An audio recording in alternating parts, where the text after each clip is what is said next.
Hello, future officers. Welcome to D's Coded once again. Today we are going to take up the solution of UPSC CSAT PYQ 2024 paper. The topics that we would be covering in this PYQ solution would be profit and loss, percentage, average, mixture, ratio and proportion, unitary method. Every year, approximately on an average, 5 questions combined are asked from this topic. So this topic itself is very important because each questions carries 2.5 marks. So 25 into 5 is 125 is 12.5. This topic is very easy and can easily give you 12.5 marks. If you are not clear with the concept of these, then the videos are available in the playlist of this channel only. You can go and see them. And if you are very much thorough with the concept, then you can straight away come with us and solve the PYQ. Okay, you have to take out question paper of 2024 UPSC Civil Services Set A. So the first question would be, which has been asked from it, is question number 16. The question goes like, what percent of water must be mixed with honey so as to gain 20% by selling the mixture at a cost price of honey? इस type का question हम कर चुके हैं. जो profit and loss का हमने illustration करा है प्रॉफिट एंड लॉस के लेक्चर में, उसमें ऐसा क्वेश्चन किया हुआ है. ये कह रहा है what percent of water must be mixed with honey so as to gain 20% by selling the mixture at cost price. समझ लीजिए उसने हनी खरीदा था 100 रुपये का, ठीक है. अब उसमें वो क्या कहते हैं, कुछ पानी मिला रहा है जिससे कि गेन 20% का आ रहा है. इस गेन 20% का आने का मतलब 20% जो हनी है वो बच गया उसके पास. जब 100 में से 100% हनी में से 20% हनी उसके पास बच रहा है, तभी तो वो 20% प्रॉफिट बना पा रहा है. बिल्कुल सही बात है. तो इसका मतलब उसने 100% हनी में कितना परसेंट वाटर लाया होगा? 20%, इजंट इट? तो it's simply a. You need not see further. Okay, so now let's move on to next question. That is your question number 25.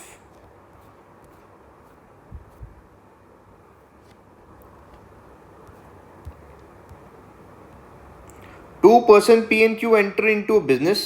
Okay, P puts 14,000 more than Q, but Q has invested for 8 months and Q has invested for 10 months. If P's share is 400 more than Q's share out of the total profit of 2,000, what is the capital contributed by P?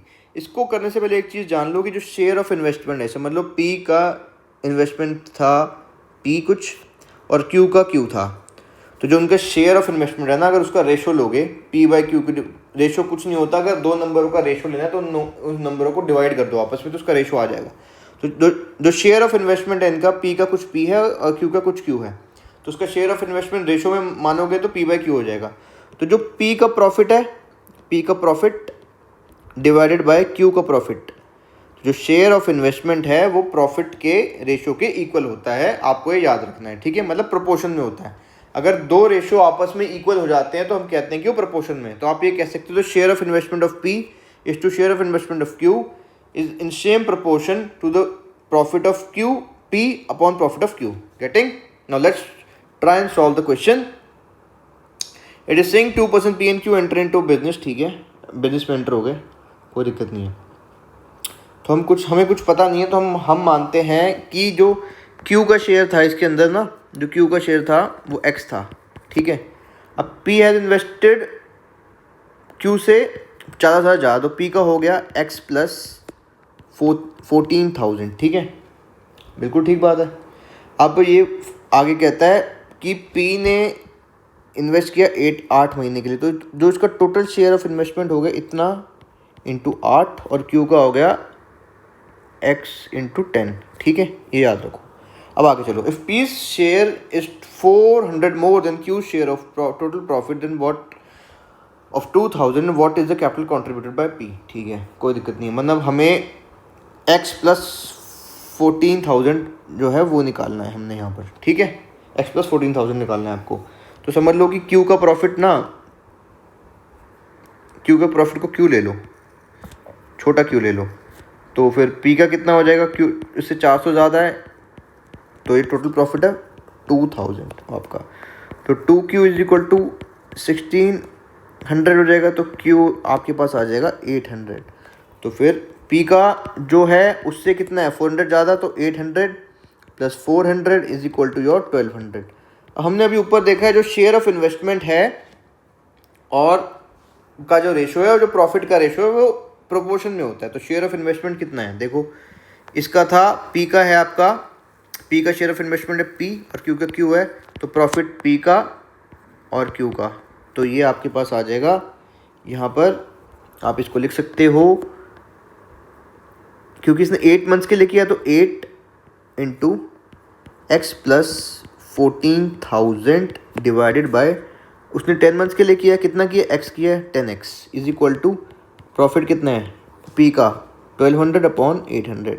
तो इसको आप 4 3 ज़ा 4 2 ज़ा 2 and 5 times. Okay, so your this becomes your 8x plus 14,000 into 8 is equal to your 15x। Okay, so this becomes your 14,000 into 8 is equal to, अब 8 आप यहाँ लेके जाओगे तो वो 15x माइनस 8x हो जाएगा इज इक्वल टू आपका 7x। तो 7 1 टाइम्स एंड 2 ज़ा 14। ओके, तो your x is equal to 16,000। तो जो कैपिटल Q ने लगाया वो था आपका 16,000, तो P का है Q प्लस 14,000 है ना, तो ये आपका आ जाएगा, this comes your 16,000 plus 14,000 is equal to your 30,000। Okay, so your answer is A, that is 30,000। Hope this is clear to you. Okay, now we'll move on to next question, that is your question number 26. This type of question we have already done in the illustration of percentage which we have done. The video of that is available in this YouTube channel. If you want to see, you can go and see it, and if you are thorough with the concept, then you can straight away come and solve the question. It is saying P's salary is 20% lower than Q's salary, which is 20% lower than R's salary. By how much percent is R's salary more than P's salary? अब ये सब कुछ जो comparison हो रहा है वो R की सैलरी शुरू हो रहा है कि R की सैलरी से 20% कम है Q की, और Q की सैलरी 20% कम है P की सैलरी। तो अगर आप R की सैलरी को ही पूरा कंप्लीट मान के 100 मान लो, ठीक है, तो Q की कितनी हो जाएगी, यहाँ पर Q की हो जाएगी आपकी 20% लेस है ना, तो Q की हो जाएगी 100 plus 100 into sorry minus, not plus because Q की कम है ना उससे, माइनस 100 इंटू 20 बाई 100 बिकॉज 20% कम है, सो ये आपकी हो जाएगी 80। अब R की है तो P की कितनी है, वो Q से भी 20% कम है, तो Q की है 80 प्लस 80 इंटू 20 बाई 100, दिस, तो this is your 80, this is not plus, this is minus, because P की कम है Q से 20% कम है, 20% लोअर है ना P की, तो 80 minus 2 8 is 16, it is your how much, 64. Now it is saying by how much percent is R salary more than P salary. अब R की सैलरी कितनी ज़्यादा है P से, तो किसके कंपैरिजन में पूछ रहा है, P के, तो सबसे पहले सैलरी आएगी R की, क्योंकि R की पूछ रहा है। अब कंपैरिजन किसका है, P का, तो P की 64 थी, और किससे कंपेयर कर रहा है, P से, तो यहाँ P का ही आएगा इनटू 100, तो ये आपका आ जाएगा इधर, इसको आप सॉल्व कर सकते हो, तो ये आपका आ जाएगा 36 अपॉन 64 इंटू 100। सो आप इसको सॉल्व करोगे तो that would give you an answer of 56.25%। The answer is B. Okay, now let's move on to question number 27 which says a number is mistakenly divided by 4 instead of multiplying by 4. What is the percentage change in the result of due to this mistake? ठीक है, एक number को गलती से जो है divide कर दिया गया मल्टीप्लाई करने की बजाय। अब मुझे वो नंबर नहीं पता है, तो पर कोई भी नंबर ले लूँ, ये ऑपरेशन उसके ऊपर परफॉर्म करूँगा, जो परसेंटेज है वो सेम ही आएगी। तो समझ लो मैंने नंबर को ले लिया था आपका 100, तो मुझे करना था 100 को 4 से मल्टीप्लाई, तो ये 400 होना था, पर मैंने कर दिया डिवाइड, तो 100 डिवाइड बाय 4 तो आ गया 25। अब ये पूछ रहा है कि परसेंटेज चेंज कितना आया, तो किसके रिस्पेक्ट में पूछेगा, इसके रिस्पेक्ट में, क्योंकि 400 के रिस्पेक्ट में ना आना 400 चाहिए था, तो इसके रिस्पेक्ट में पूछेगा। तो आपका आएगा 400 अपॉन 400 माइनस 25, और परसेंटेज निकालनी है 200, क्योंकि 400 के रिस्पेक्ट में पूछा ना कितना चेंज आया, तो ये यहाँ से आ जाएगा। तो इसका आप निकाल लो, आपका ये आएगा, this is your 375 by, this 0 gets cancelled from here, this becomes 375 by 4। तो इसको आप सॉल्व करेंगे तो आपका आंसर आएगा 93.75, because 4 9 36, then 1 is left, then 4 3 12, then आप ये सॉल्व करोगे इतना आंसर आ जाएगा। ठीक है, answer is D. Now let's go move on to another question, that is question number 28। Okay, so it is like in an examination 80% of student pass in English. ठीक है, 80% English में पास हो गए, तो फेल कितने हुए 20, जब 80% पास हुए तो फेल कितने होंगे 20%।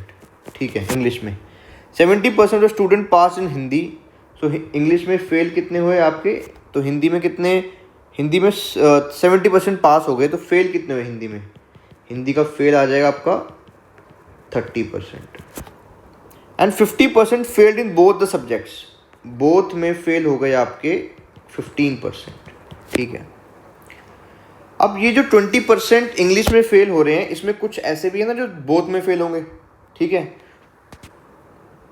बिल्कुल, तो जो सिर्फ इंग्लिश में फेल हो रहे हैं वो आ जाएंगे इससे, क्योंकि जो दोनों में फेल हो रहे हैं वो 50% है, इंग्लिश और हिंदी में। ठीक है, और जो सिर्फ इंग्लिश में फेल हो रहे हैं वो है 20% आपका, isn't it? तो जो सिर्फ इंग्लिश में फेल हो रहे हैं वो आ जाएंगे आपके only English, not both.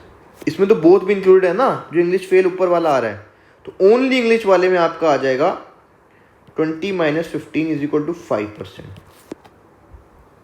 Okay, अब ओनली हिंदी भी ऐसे आ जाएगा, टोटल हिंदी के 30% फेल हो रहे थे, उसमें ऐसे भी हो सकते हैं जो इंग्लिश में भी फेल हो रहे हैं, तो सिर्फ हिंदी वाले निकालने के लिए बोथ वाले से माइनस कर दो, तो माइनस 15 इज इक्वल टू 15%। तो ये पूछ रहा है what is the percentage of students who failed in only one subject. अब ये जो 5% है सिर्फ इंग्लिश में फेल हुए ओनली वन, और ये 15 वाले भी सिर्फ इंग्लिश में, हिंदी में फेल हुए ओनली वन। तो आप 15 में जब 5 को ऐड कर दोगे तो ये ओनली इंग्लिश, ये ओनली हिंदी है, तो 20% हो जाएगा, तो आपका आंसर है B. Okay, now let's move on to next question, that is your question number 47।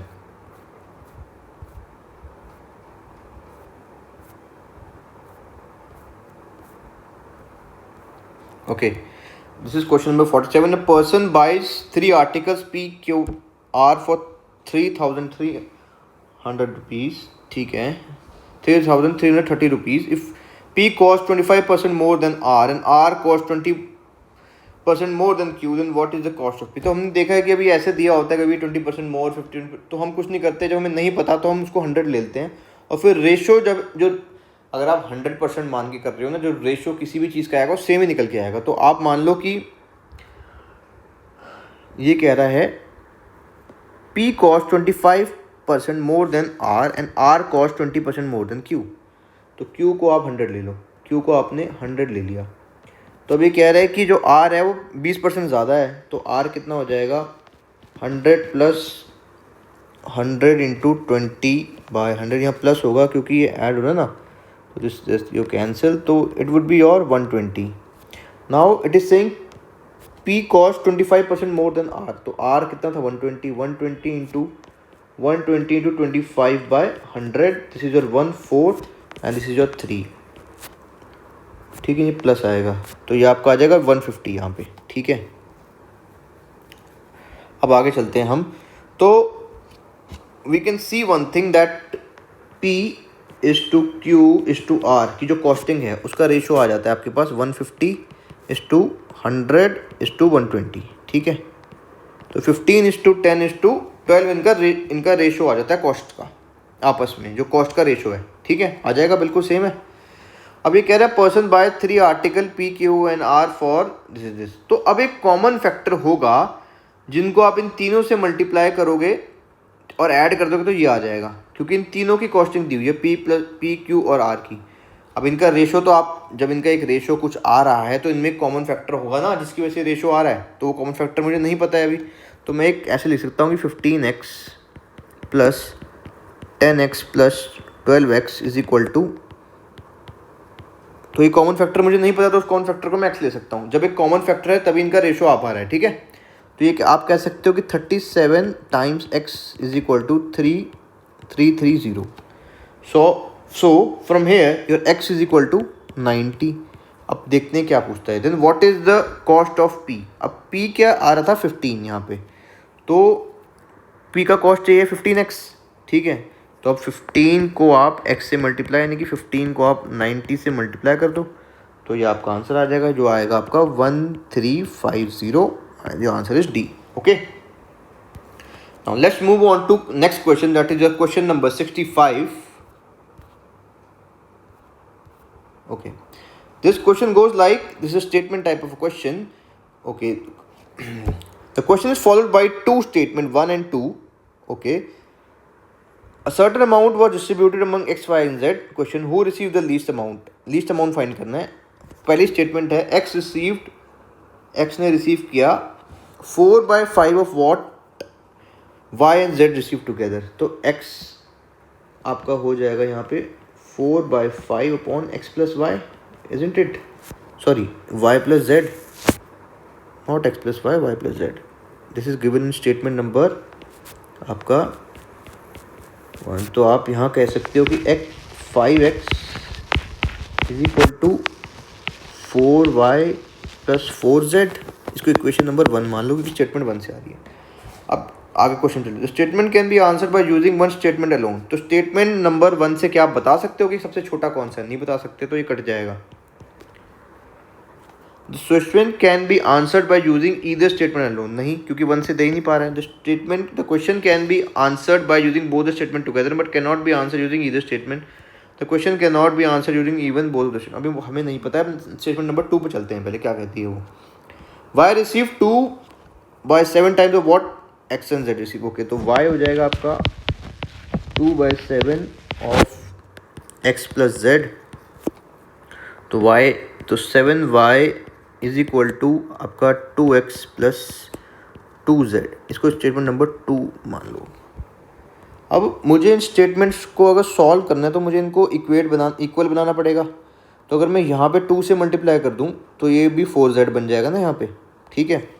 तो आप स्टेटमेंट 1 को तो यहाँ लिखो कि 5x is equal to 4y plus 4z, और इसको मैं स्टेटमेंट नंबर 2 को मैं 2 से मल्टीप्लाई कर देता हूँ। तो ये आपके पास स्टेटमेंट ये आ जाएगा 14y, जब 2 से मल्टीप्लाई करोगे आप 4x प्लस 4z। इसको स्टेटमेंट नंबर 3 मान लो। अब इन दोनों स्टेटमेंट को सब्ट्रैक्ट कर दो आप। 14y is equal to 4x plus 4z आया था यहाँ पे, ठीक है। तो इसको सब्ट्रैक्ट करोगे आप तो 4z से 4z कट जाएगा, तो ये आपके पास आएगा 5x minus 14y is equal to 4y minus 4x। Okay, तो this is your 9x is equal to 18y। तो 1 तो x is equal to 2y आपके पास आ गया। इसका मतलब x तो y से बड़ा है, क्योंकि x 2y के बराबर है तो x y से बड़ा हो गया। तो अभी हमें लीस्ट अभी भी नहीं पता, क्योंकि x y से बड़ा है पर z के बारे में नहीं पता। तो अब आगे चलते हैं। x is equal to 2y आ गया। अब स्टेटमेंट नंबर 1 में पुट कर दो x is equal to 2y। तो ये था 5x is equal to 4y plus 4z। अब इसमें मैं x is equal to 2y put कर देता हूँ, तो ये आपके पास आ जाएगा 10y is equal to 4y plus 4z। तो 6y is equal to 4z आ जाएगा। ये 1, ये 2, ये 3, ठीक है, तो z इज इक्वल टू आपका आ जा रहा है 3/2 टाइम्स ऑफ y। इसका मतलब z भी आपका y से बड़ा है। तो मेरे पास दोनों स्टेटमेंट को यूज़ करके एक चीज़ आ गई कि सबसे छोटा y है। सबसे छोटा कौन सा है? y। सो मैं कह सकता हूँ the question can be answered by using both the statements together but can not be answer using either statement alone. तो my answer is C. Okay, let's move on to next question, that is a question number 69। Question number 69. Okay. This goes like a person buys 3 article P, Q and R for 50 rupees and the price of article Q is 16, which is least. Okay. Question is what is the price of article P?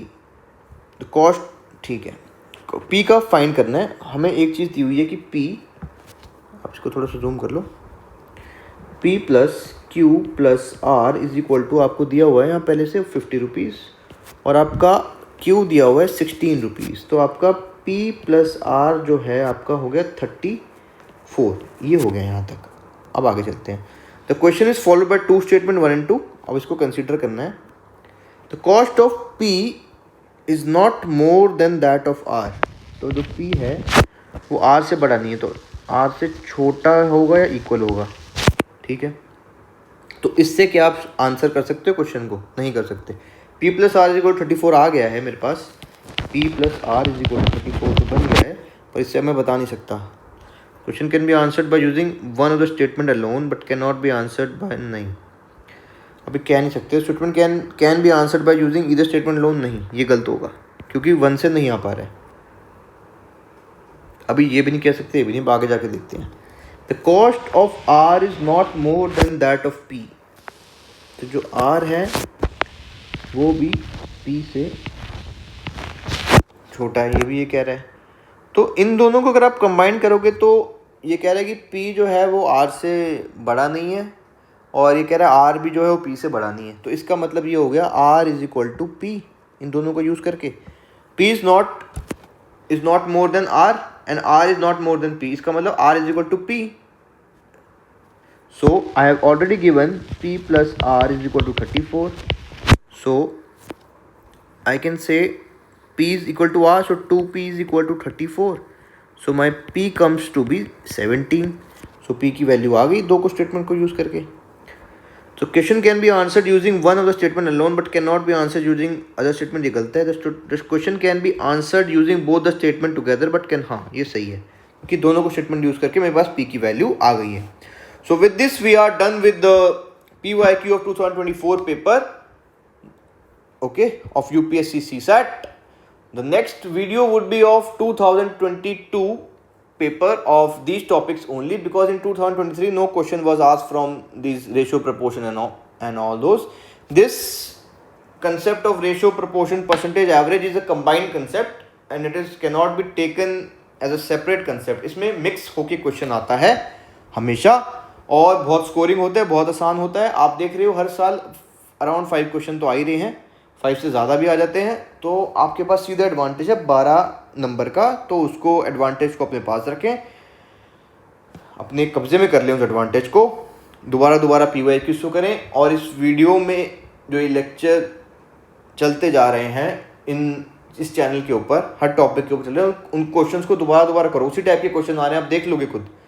तो with this I would like to conclude this video. All the best, keep working hard, you can definitely clear